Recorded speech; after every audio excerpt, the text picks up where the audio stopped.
Janu శిరాసనవి preparatory moments ఏంటో చేసేద్దాం. ముందుగా మన లెగ్స్ని వైడర్గా స్ప్రెడ్ చేసుకుందాము. మన ఫ్లెక్సిబిలిటీ దాన్ని బట్టి మీ లెగ్స్ అనేది వైడర్గా స్ప్రెడ్ చేయాలి. మీకు ఎంత లాస్ట్కి వస్తే అంతవరకు చేయండి.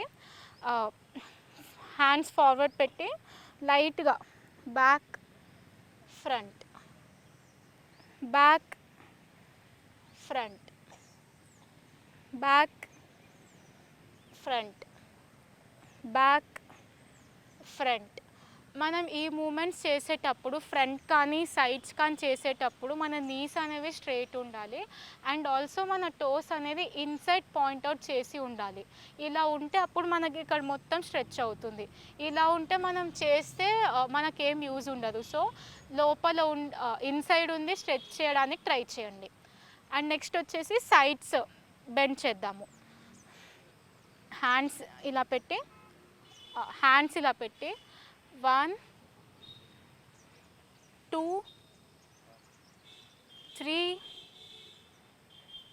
4 5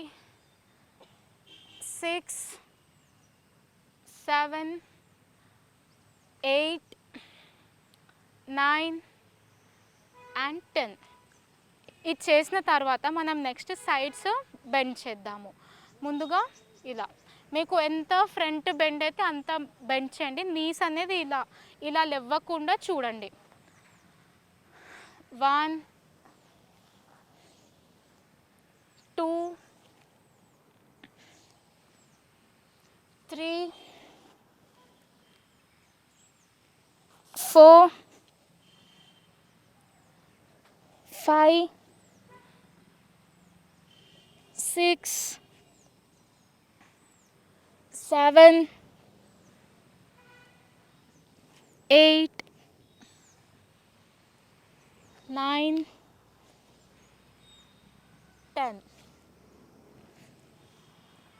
ఇప్పుడు ఇలానే 3 సెట్స్ చేయాలి. ఈచ్ సెట్లో 10 కానీ 12 13 అలా ఇంక్రీజ్ చేసుకొని 20 to 30 వరకు చేసి 3 సెట్స్ చేయాలి. ఇప్పుడు మనం ఆసనాలోకి వెళ్ళిపోదాము. ముందుగా ఫస్ట్ మన లెఫ్ట్ లెగ్ ఫోల్డ్ చేసి లెగ్ ఇలా ఉండాలి, కొంచెం క్రాస్ ఉండి. అండ్ సియాటికా పెయిన్ ఉన్నవాళ్ళు, బ్యాక్ పెయిన్ ఉన్నవాళ్ళు లెగ్ సైడ్కి స్ట్రెచ్ చేసి చేయాలి.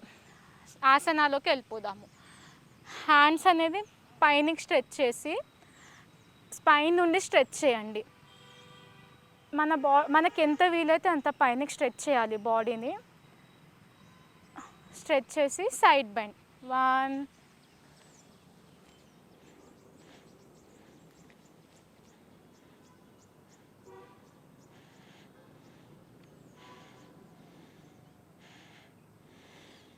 ఇలా చూపించిన విధంగా బెండ్ చేసి 10 to 15 counts 10 to 15 seconds hold చేయాలి.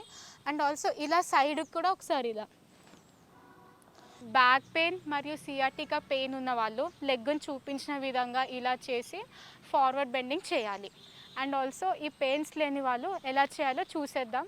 చూడండి, లెగ్ని కొంచెం సైడ్కి స్ట్రెచ్ చేసి చూపించిన విధంగా లెగ్ని పెట్టి stretch your body up.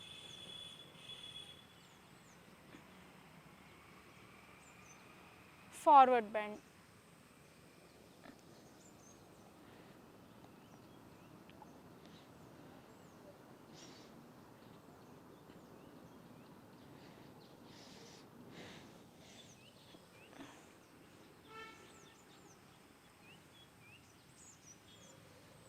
So మనం ఫార్వర్డ్ బెండ్ చేసినప్పుడు మినిమం ఒక 10 సెకండ్స్ నుండి 30 సెకండ్స్ వరకు చేయడానికి ట్రై చేయండి.